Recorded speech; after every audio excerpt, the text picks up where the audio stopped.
think it is a good deal. I've studied very carefully the outline of the deal and what's in that deal.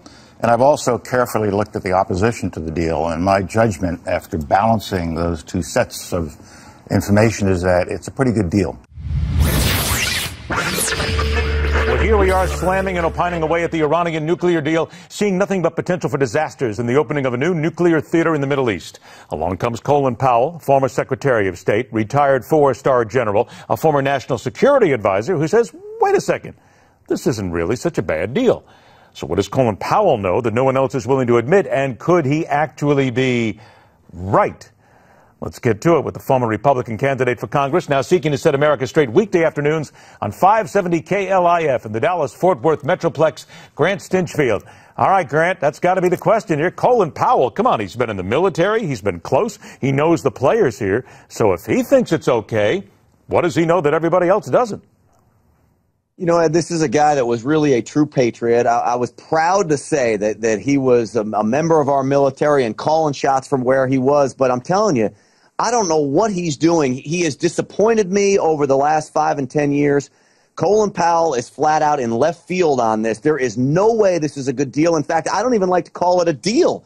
I call it the Iran situation because there's no deal here. Iran got everything they want. And Ed, I've said this is the most local story we can talk about, this Iran deal, because it's awful local when you're talking about intercontinental ballistic missiles with nuclear bombs strapped to them landing in cities like Miami or Dallas and Fort Worth or Washington, D.C. or anywhere in America. This is a local story. It's a bad situation, and I don't know what Colin Powell's talking about. We will have to follow up on this, and I'd love to get Colin Powell on the air and say, what do you know that others don't know? All right, let's go ahead and turn to two other stories now that have everybody talking. First of all, Kim Davis, the county clerk, who basically said, I will not issue marriage licenses to same-sex couples. She has been ordered released by the judge finally, and the judge basically is intimating that it's because her office is indeed issuing these licenses. She said she wouldn't, but the office is. But here comes the deal. This still comes down to, and Grant, I'm going to be honest, a woman who is elected, who is supposed to then take care of and take charge of the law. And there are those people saying that she has put her faith in the law. Others say that it's right to do. Come on, Grant, this is not going to stop for a long time. We're going to be arguing this one here for a long time. But where do you stand and where do your listeners stand? Well, we all understand that the law is set now on this. I believe marriage is between one man and one woman, as do most of our listeners down here in Texas. I do believe there was a way to get around all of this, and that's by having her clerks do this. I don't want anyone to sacrifice their religious freedoms, their religious beliefs in the name of a law that I think is a bad law, and I think the Supreme Court made a bad decision. But I do think they have a responsibility to issue these licenses in the face of the Supreme Court decision, which is why if her clerks go ahead and issue them, I don't have a problem with that. The thing is, she's saying it's her name on these licenses. She's going to fight. I would not be surprised if she gets back into her office and says, we're going to stop issuing these licenses. Yeah, I don't think this is going to stop at all. I think that she will once again stand on her religious faith, which she is certainly allowed to do, and we're only going to revisit this again. 60 seconds left, big talk around the country and in Texas.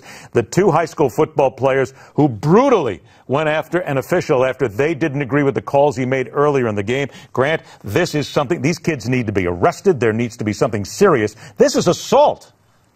Well, they're talking about arresting these kids, and I'm telling you, you watch the video, Ed, it is crazy. This defensive back comes out of nowhere and just takes this referee out. Apparently, he could have snapped this guy's spine had he hit him right. He dropped his helmet. He could have seriously injured him.